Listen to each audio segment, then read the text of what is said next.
Germaniyadan barchaga salom. Bugun sizlar bilan yana bir viza tahlilini amalga oshiramiz. Bu safar turistik vizada qanday holatlarda atkaz olish mumkinligini ko'rib chiqamiz. Mana bu atkaz xatlari ko'rishingiz mumkin.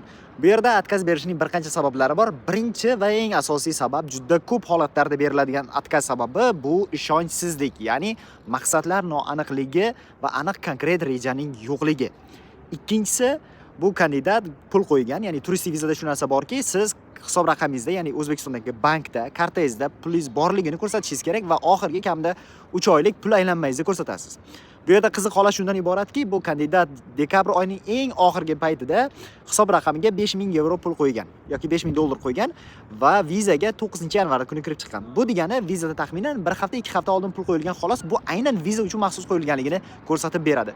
Bu narsa o'sha kandidatning tabiiy puli yo'qligi, faqatgina viza uchun vaqtinchalikka pul qo'yganligini isbotlab bergan. Shuning uchun elchixona bu kandidatga atkaz bergan.